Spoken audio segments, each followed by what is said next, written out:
சொல்லுவாங்க, உண்மையிலே அப்பாவிகள் இந்த ஆண்கள் ரொம்ப அல்லாஹ்வை பயந்து கொள்ளணும்.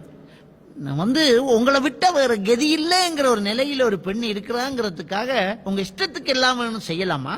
அல்லாஹ்ங்கிற ஒருத்தன் இருக்கிறான், மர்மம் என்று ஒன்று இருக்கு, விசாரணை ஒன்று இருக்கிறது தெரியாதா? எவ்வளவு தண்டனை கிடைக்கும். ஒரு சில பெண்கள் அழுகுறாங்க. எப்படி அழுகுறாங்க தெரியுமா? எனக்கு இவரை விட்டா வேற யாரும் இல்லை சார், எனக்கு பாப்பா உமா எல்லாம் இல்ல, நான் ஒரு அனாதை, அவங்க எல்லாம் செத்துட்டாங்க, இல்லாட்டி அவங்களே இருக்க வீடு இல்லாம இருக்கிறாங்க. நான் திரும்பி போனா என் அண்ணன் சேர்க்க மாட்டான், என் தம்பி சேர்க்க மாட்டான், தாத்தா சேர்க்க மாட்டான், யாரு என்ன ஏத்துக்குவா? இந்த கை குழந்தைகளோட நான் எங்க போய் நிக்க? எனக்கு ஒரு வீடு கிடையாது, தெருவில் நின்று பிச்சை எடுக்கவா முடியும்? என்னுடைய பிள்ளைகள் முகத்தை பார்த்தாலே நான் இவரோட வெறும் ஒரு பொம்மையா வாழ்ந்துகிட்டு இருக்கிறேன் அப்படின்னு ஒரு சில பெண்கள் சொல்றாங்க. கண்டிப்பா நான் சொல்றேன், அப்படியெல்லாம் நீங்க நினைக்காதீங்க. அந்த ஆளு அப்படித்தான் ஒரு நிலைமைக்குள்ள கொண்டு வந்து வச்சுக்கிட்டு இஷ்டம் பண்ணா இரு, இல்லாட்டி கிளம்பு அப்படிங்க. அவளுக்கு தெரியும் போக மாட்டான். சுப்ஹானல்லாஹ், சுப்ஹானல்லாஹ். நம்ம ஒரு விஷயத்தை தெளிவாக புரிஞ்சு கொள்ளணும். இந்த பெண்கள்கிட்ட நான் திருப்பி கேட்கிற ஒரே ஒரு விஷயம் தான், இன்னைக்கு உங்க கணவன் ஒரு ஆக்சிடென்ட்ல மவுத் ஆயிட்டார், என்ன செய்வீங்க?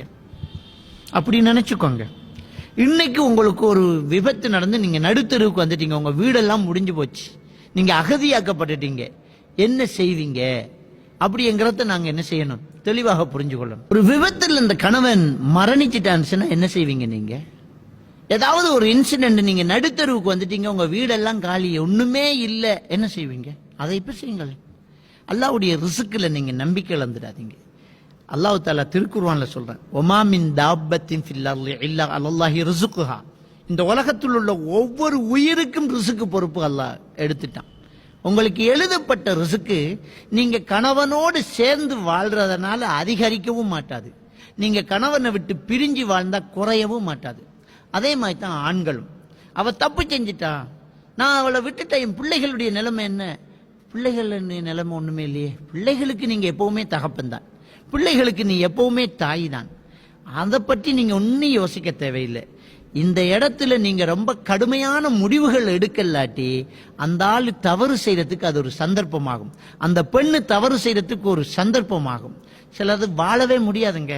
ஒரு தப்பு செஞ்ச பொண்டாட்டியை மன்னிச்சு எடுத்து நடந்துகிட்டு போகும்போது நம்ம அதுக்கு பிறகு ஆண்மையற்றவர்களாக போறோம். எப்ப அவளுக்கிட்ட போனாலும் அந்த நினைவு வரும், நம்ம மூடே இல்லாத ஆளா போயிடும், வாழ்க்கையே நாசமா போயிடும், சந்தோஷமே நம்மகிட்ட இருந்து எடுக்கப்பட்டோம். அதை விட விட்டுடு. இதுதான் அவங்களுக்கு தண்டனை. அன்பான கணவன் இருக்கும்போது ஒரு அருவருப்பான காரியத்தை செய்தவளுக்கு தண்டனை இதுதான். ஒரு மனைவியை வச்சுக்கிட்டே இன்னொரு பெண்ணோடு தொடர்பு இருக்கிறவனுக்கு தண்டனை இதுதான். உனக்கு இஸ்லாம் அனுமதி தருது, கல்யாணம் முடிக்கணுமா முடிச்சுக்கோ, இன்னொரு கல்யாணம் தேவையா முடிச்சுக்க.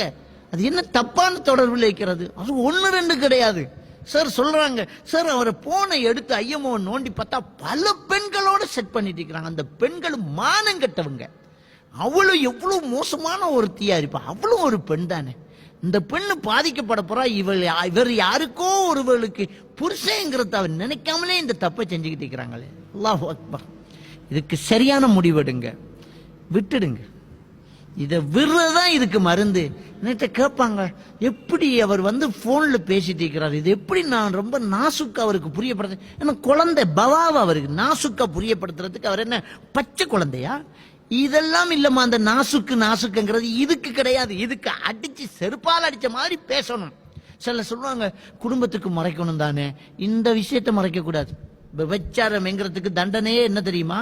4 சமுதாயத்துக்கு மத்தியில வச்சு கசையாடி கொடுக்கறான். இருட்டுல அடைச்ச ரூம்ல வச்சு கசையாடி கொடுக்கறது இல்ல, 4 பேர் முன்னாடி வச்சு ஒரு மக்கள் சனத்துக்கு டவுன்ல வச்சு தண்டனை கொடுக்கணும். 4 பேர் பார்க்கணும் இந்த அசிங்க செய்யல. அப்படிப்பட்ட ஒரு செயல், இதெல்லாம் மறைக்க கூடாது. பப்ளிக்கா சொல்ல வேண்டிய உமாவை கூப்பிட்டு, வாப்பாவை கூப்பிட்டு, மச்சானை கூப்பிட்டு, மச்சினனை கூப்பிட்டு, அவங்க தாத்தா தங்கச்சி குடும்பத்தை எல்லாம் கூப்பிட்டு வச்சு பஞ்சாயத்து பண்ண. என்ன பாருங்க பொம்பளையோட தொடர்பாய்க்கா, இங்க பாரு போட்டோ அனுப்பிக்கான், இங்க பாரு செட் பண்ணிக்கிறது பாரு, டெக்ஸ்ட் மெசேஜ் பாருங்க, எப்படி நான் இவரோட வாழ்ற தீர்ப்பு சொல்லுங்க. இந்த முடிவுக்கு நீங்க தயாரானதான் ஆடி போவான், காலை விழுவான், மன்னிப்பு கேட்பான், இவன் செய்ய மாட்டேன்பா. அப்படி திருந்தி நான் சேருங்க, இல்லாட்டி விட்டுடுங்க. இதுதான் தீர்வு. இதுக்கு பின்னாடி நீங்க ரிஸ்க்கு, சாப்பாட்டுக்கு வழி இல்ல, பிள்ளை எப்படி பார்க்கறது, வீடு இல்லையே, நிலம் இல்லையே, யோசிக்காதீங்க. அல்லாஹ்வை தவக்கல் வச்சு வெளியேறங்க. நீங்க நினைச்சால் அப்படி ஒரு முடிவெடுத்தால் சில வேளை அல்லாஹ் முன்பு நீங்கள் இருந்த நிலையை விட நல்ல நிலைக்கு கூட கொண்டு வரலாம். அல்லாஹ் போதுமானவன். இன்ஷா அல்லாஹ் இன்னொரு சந்தர்ப்பத்தில் இன்னொரு விடயத்தை நாங்கள் பார்த்துக்கொள்வோம்.